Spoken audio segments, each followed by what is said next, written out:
में भी उसका जीवन प्रभु में बना रहेगा।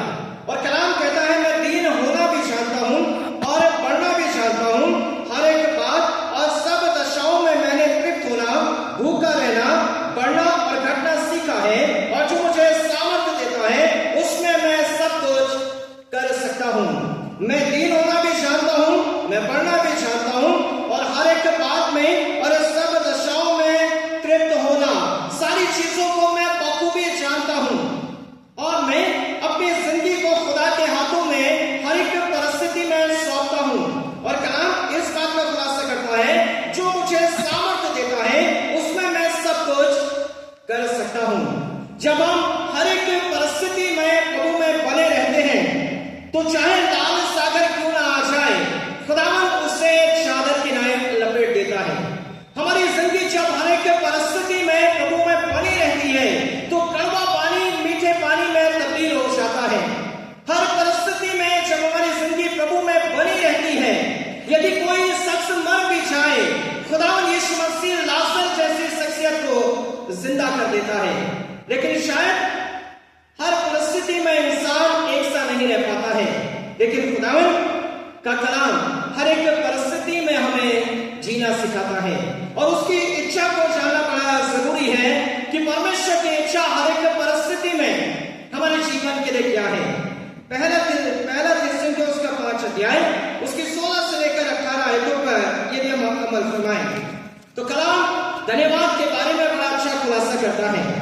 16 to 18 पहला थिस्सलुनीकियों उसका 5 अध्याय 16 से 18 आयतें।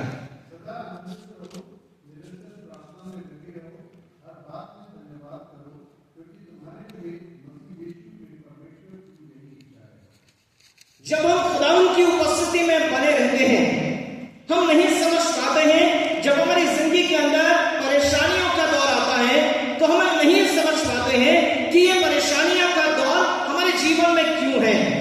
कलाम खुलासा करता और बताता है कि सदा आनंदित रहो, निरंतर प्रार्थना में लगे रहो, हर बात में धन्यवाद करो, क्योंकि तुम्हारे लिए मसीह यीशु में परमेश्वर की यही इच्छा है। कई बार हम प्रभु की मर्जी को नहीं जान पाते हैं। खुदा का कलाम कहता है वो जब हमें बरकत देता है उसमें दुख नहीं मिलाता है। लेकिन हमारी जिंदगी के अंदर कई बार ऐसे सर्कमस्टेंसेस क्रिएट हो जाते हैं जब हम परेशानियों के दौर से गुजरते हैं। कई बार हमारी जिंदगी ईमान के ट्रायल में होती है। हमारी जिंदगी का ईमान कैसे पुख्ता हो। जब हम यीशु मसीह की बात करते हैं, परमेश्वर की इच्छा अपने बेटे के लिए क्या है? उसके लिए उसकी इच्छा है कि वो सलीबी मौत को स्वीकार करे। इसके जीवन का ये दुख, इसके जीवन की ये इच्छा पूरी दुनिया के लिए उद्धार का बायस करती है। यानी कि परमेश्वर की इच्छा है कि वो सलीबी मौत को सहे, लेकिन उसका रिजल्ट पूरी दुनिया के लिए साल्वेशन का है, उद्धार का है। हम नहीं जानते जब हमारी जिंदगी के अंदर कोई ऐसी परिस्थिति आती है जब सब परिस्थितियों से हमारा जीवन गुजरता है, उसके पीछे की ब्लेसिंग को हम नहीं जान पाते हैं। जरूर है कि यीशु बलिदान हुआ, लेकिन उसकी ब्लेसिंग पूरी दुनिया के लिए है, उसका उद्धार पूरी दुनिया के लिए है। कई बार हम भी उन तमाम चीजों को नहीं समझ पाते हैं जो खुदा की मर्जी के मुताबिक होती है। हम अपनी समझ का सहारा लेने लगते हैं और अपनी जिंदगी को अपनी समझ के अनुसार हम जीना चाहते हैं। और जब हम जीना चाहते हैं तो वो समय हमारे जीवन के लिए बरकत का बायस नहीं होता है। लेकिन जिस मर्जी को हम कबूल फरमाते हैं जो खुदा की है, वो समय हमारे जीवन के लिए आशीष का कारण ठहरता है। कलाम इस बात का खुलासा करता है हर एक बात में हम प्रभु का धन्यवाद दें और जो परमेश्वर की इच्छा है उस इच्छा को जानें और उस इच्छा के अनुसार हम अपनी जिंदगी को यापन करें। प्रभु का कलाम कहता है याकूब की पत्री उसका 1 अध्याय उसके 2 से 4 आयतें। ये बड़ा जरूरी है कि हम खुदा के वक्त को जानें। सदृश की पुस्तक कहती है कि पृथ्वी के ऊपर और आकाश के नीचे जो भी काम होता है उसका एक समय है। और ये बड़ा जरूरी है कि हम प्रभु की इच्छा को जाने, प्रभु को अपनी जिंदगी में अवसर दें। कलाम खुलासा करता है याकूब की पत्री उसका 1 अध्याय 2 से 4 आयतों में। ये मेरे भाइयों, जब तुम नाना प्रकार की परीक्षाओं में पड़ो तो उसको पूरे आनंद की बात समझो, यह जानकर कि तुम्हारे विश्वास के परखे जाने से धीरज उत्पन्न होता है, और धीरज को अपना पूरा काम करने दो कि तुम पूरे और सिद्ध हो जाओ और तुम में किसी बात की घटी न रहे। ये एक सबसे बड़ी बात है। जब हमारी जिंदगी ट्रायल में होती है, ये जरूरी है कि हम धीरज धरें। जो कलाम कहता है लिखा कलाम में, हे मेरे भाइयों, जब तुम नाना प्रकार की परीक्षाओं में पड़ो तो उसको बड़े आनंद, उससे पूरे आनंद की बात समझो, यह जानकर कि तुम्हारे विश्वास के परखे जाने से धीरज उत्पन्न होता है। कई बार हम प्रभु की मर्जी को नहीं समझ पाते हैं। यूसुफ की खामोशी उसके जीवन के लिए प्राइम मिनिस्टर बनने का कारण है। कई बार जो है उसने अपनी जुबान को नहीं खोला है, उसने ये नहीं बताया है कि मेरे भाइयों ने मुझे बेच दिया है। उसने अपनी जुबान को खामोशी में रखा है, और उसकी जिंदगी की यह खामोशी उसके जीवन के लिए प्राइम मिनिस्टर बनने का कारण बनती है। जब हम प्रभु को अवसर देते हैं, जब हम प्रभु में बड़े धीरज के साथ अपने जीवन को यापन करते हैं, परमेश्वर हमारे जीवन को संभालता है, हमारे जीवन को ऊंचे पदों में आसीन करता है, और प्रभु हमारे जीवन को अपनी महिमा के लिए इस्तेमाल करता है। और कलाम इसी बात का खुलासा भी करता है कि धीरज को अपना पूरा काम करने दो, धीरज को अपना पूरा काम करने दो कि तुम पूरे और सिद्ध हो जाओ, और तुम किसी बात की, तुम्हारे जिंदगी में किसी बात की घटी ना हो। कलाम कहता है जब हम धीरज का अवसर देते हैं, तो कलाम कहता है जब हम उससे काम अपने जीवन में करने देते हैं, तो कलाम कहता है कि पूरे और सिद्ध हो जाओ। हम प्रभु की उपस्थिति में आगे बढ़ने लगते हैं, और हमारी जिंदगी के अंदर तमाम वो चीजें मोहर रखती हैं जो प्रभु ने हमारी जिंदगी के लिए रखी हैं, जो बरकतें प्रभु ने हमारे जीवन के लिए रखी हैं। यिर्मयाह नबी की किताब कहती है कि जो कल्पनाएं मैंने तुम्हारे विषय में बनाई हैं, वो हानि की नहीं वरन कुशल की हैं। जब हम प्रभु की उपस्थिति में अपने जीवन को यापन करते हैं, हम प्रभु की ब्लेसिंग्स को अपने जीवन में रिसीव करने पाते हैं जो खुदावंद ने हमारी जिंदगी के लिए रखी हैं। और कलाम इसी बात का खुलासा भी करता है।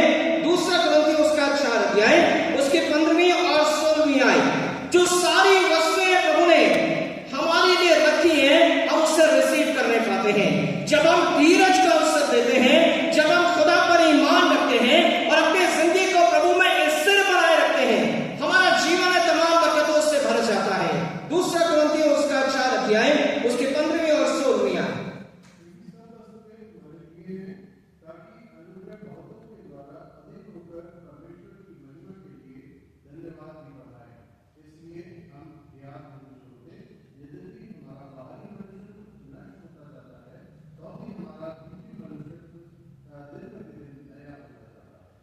क्योंकि लिखा खुदा के कलाम में, क्योंकि सब वस्तुएं तुम्हारे लिए हैं। इस जहान में जो भी प्रभु ने हमारे जीवन के लिए रखा है, प्रभु हमारी जिंदगी के अंदर देता है, एक सबसे बड़ी बात है। और खुदा का कलाम यही कहता है, जब हमारी जिंदगी हर एक परिस्थिति में प्रभु में बनी रहती है, हम प्रभु की बरकतों को अपने जीवन में रिसीव करने पाते हैं। मूसा की बात करें, टोकरी में बहा दिया जाता है, लेकिन अजीजों एक ऐसा लीडर बनता है जिससे खुदावंद बेहद मोहब्बत करता है। उसके जीवन की बरकतें जो कि माँ बाप के साथ में थी चली जाती हैं, क्योंकि जिंदगी को बचाना है। लेकिन जब प्रभु उसके जीवन में काम करता है, बाइबल जिक्र करती है, वो उन तमाम चीजों को जो कि राजघराने की हैं, वो उनको भी छोड़ देता है, लेकिन खुदावंद की बात को अपने जीवन में कबूल फरमाता है। और जो खुदा की मर्जी है, एक ग्रेट लीडरशिप को अंजाम देता है, जो कि मसीहा बनता है। और सबसे बड़ी बरकत की बात, मान सिरे पर खुदावंद उसके जीवन में 10 कमांडमेंट्स को देता है। बड़ी बरकत की बात है। खुदावंद के साथ 40 दिन रहना एक बड़ी बात है। जब हम खुदावंद की उपस्थिति में होते हैं, परमेश्वर हमारा जीवन अपनी आशीषों से भर देता है, और हमें समझ में नहीं आता है कि वो आशीषें हमारे जीवन में कैसे आ रही हैं। जब हम प्रभु में बने रहते हैं, खुदा का कलाम कहता है हमारी जिंदगी बरकतों से मुलव्वस होती है। खुदा का कलाम इस बात का खुलासा करता है दूसरा कुरिन्थियों उसका 2 अध्याय उसके 14वीं आयत में, जो परमेश्वर हमारी जिंदगी में तमाम बरकतों को देता है, हमारी जिंदगी को वो कैसे इस्तेमाल भी करता है।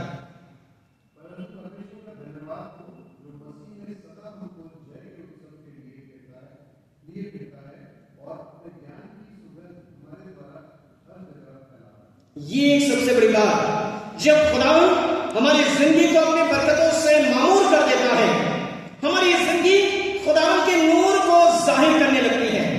और पुराने जमाने के अंदर बहुत से अजीज इस बात का खुलासा करते हैं कि ये तो मसीह के मानने वाले लोग हैं। कारण है हमारी जिंदगी के काम, कारण है हमारी जिंदगी की गवाहियां, कारण है हमारी जिंदगी का प्रभु में होना, जो इस बात को साबित करता है कि हम प्रभु यीशु मसीह के फॉलोवर हैं। और इसीलिए खुदा का नूर हमारी जिंदगी के द्वारा जाहिर होता है। और कलाम खुलासा करता है, परंतु परमेश्वर का धन्यवाद हो जो मसीह में सदा हमको जय के उत्सव में लिए फिरता है और अपने ज्ञान की सुगंध हमारे द्वारा हर जगह फैलाता है।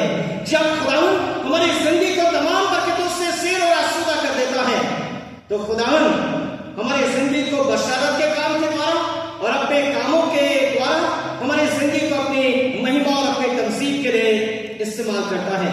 एक बड़ी बात है, जब हम खुदावन को स्थान देते हैं तो खुदावन हमारी जिंदगी को स्थान देता है, हमारी जिंदगी को प्रभु अपनी महिमा के लिए इस्तेमाल करता है। कलाम खुलासा करता और बताता है कि प्रभु हर एक परिस्थिति में हमारी जिंदगी की एक ताकत बनता है। वचन संहिता उसका 28वां अध्याय और उसके 7वें आयत, जहां पर खुदा का कलाम इस बात का खुलासा करता है कि हमारे पीछे कौन है। वचन 28 और उसके 7वें आयत, यहोवा मेरा बल और मेरी ढाल है, उस पर भरोसा रखने से मेरे मन को सहायता मिलती है, इसलिए मेरा हृदय प्रफुल्लित है और मैं गीत गाकर उसका धन्यवाद करूंगा। ये एक सबसे बड़ी बात है, यहोवा मेरा बल है, वही मेरी ढाल है। मेरी और आपकी जिंदगी जब खुदावन की उपस्थिति में होती है, खुदावन हमारी ताकत होता है। बाइबल इस बात का जिक्र करती है, इजराइली कौम से खुदावन कहता है ये युद्ध तुम्हारा नहीं है, ये युद्ध मेरा है। और खुदावन अपने लोगों को विजय दिलाता है। कलाम आज के इस वक्त में मेरे और आपके सामने इस बात का खुलासा करना चाहता है कि अजीजों, हर परिस्थिति में हमारी जिंदगी का प्रभु में होना बड़ा जरूरी है। और यदि हर एक परिस्थिति में खुदावन में हमारी जिंदगी बनी हुई है, तो हम उस मुकाम को हासिल करते हैं जो प्रभु ने हमारी जिंदगी के लिए रखा है। जरूर है कि इस जिंदगी के सफर में परेशानियां नजर आती हैं, दिक्कतें नजर आती हैं, लेकिन इसी जिंदगी के सफर में नियामतें और बरकतें भी नजर आती हैं। खुदावंद यीशु मसीह का सबसे बड़ा उदाहरण है उसके जीवन का धैर्य, उसके जीवन के काम, उसके जीवन का भरोसा, उसके जीवन का विश्वास उसे ऊंचाइयों तक ले जाता है। और उसकी जिंदगी आशीष का कारण होती है पूरी दुनिया के लिए। प्रभु हर एक परिस्थिति में हमें बनाए रखते हुए हमारी जिंदगी को अपनी महिमा के लिए इस्तेमाल करना चाहता है। हर एक परिस्थिति में वो इस बात का बयान करना चाहता है कि मुझ में बने रहो। यदि मछलियां रात भर मेहनत और मशक्कत की है, नहीं मिली, कोई बात नहीं, लेकिन यीशु मसीह कहता है दाहिने हाथ जाल डालो, और इतनी आती है कि वो जाल फटने लगता है। जरूर है कि आप में मेहनत और मशक्कत करते हैं, शायद मेरी और आपकी जिंदगी को कामयाबी ना मिल रही हो, लेकिन इस बात को स्मरण रखें, जरूर है कि एक न एक दिन हमारे जिंदगी को कामयाबी मिलेगी, क्योंकि यीशु हमारे साथ में है। कलाम इस बात को कहना चाहता है अजीजों, हम अपने ईमान को अपने जिंदा खुदा पर रखें और इस रीति से रखें जो कलाम कहता है कि प्रतीति कर लो कि वो तुम्हें मिल गई। हम खुदावन पर भरोसा रखें। जरूर है कि विपरीत परिस्थितियां आती हैं, लेकिन विपरीत परिस्थितियों का हम कैसे सामना करें, ये एक सबसे बड़ी बात है। मौसम खराब हो जाए तो हम चर्च कैसे जाएं, ये जरूर मेरी और आपकी जिंदगी के सामने सवाल आता है। लेकिन खुदा का कलाम इस बात का खुलासा करता है, जो खुदावन की खुराक के प्यासे होते हैं वो जरूर इबादत गाह तक पहुंचते हैं। ये बड़ी बात है। यदि हमारी जिंदगी का भरोसा हमारे जिंदा खुदावन पर हो, हम खुदावन की परस्तिश से जरूर करेंगे और खुदा के जलाल को जरूर जाहिर करेंगे। डेनियल के सामने विपरीत परिस्थितियां थी, जरूर उसके सामने एक कड़ी परेशानी आ गई,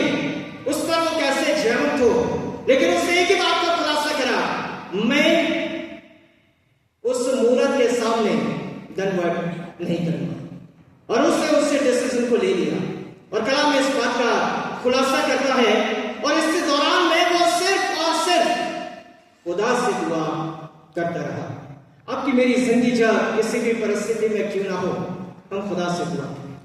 और जब हम खुदा से दुआ करते हैं, बाइबल जिक्र करती है, मेरे कान इतने बहरे नहीं होंगे जो सुन ना सके, मेरे हाथ इतने छोटे नहीं होंगे जो उद्धार ना कर सके। वो हमारी दुआओं को सुनता है और हमारी दुआओं का जवाब हाँ और आमीन में देता है। खुदा उनका कलाम आज के इस वक्त में कहना चाहता है, परिस्थितियां कैसी भी हों, लेकिन हम अपने जिंदगी को प्रभु के हाथ में समर्पित कर दें। रोमियो 12 कहता है, हे भाइयों, मैं परमेश्वर की दया स्मरण दिलाकर विनती करता हूं कि अपने शरीरों को जीवित, पवित्र और भावता बलिदान करके चढ़ाओ, ये तुम्हारी आंख में सेवा है। प्रभु के हाथों में अपनी जिंदगी को समर्पित करें और प्रभु के विश्वास में हम बढ़ते चले जाएं। आइए खुदा से दुआ करें। हमारे जिंदा आसमानी बाप, हम आपके अजीजों के लिए धन्यवाद देते हैं।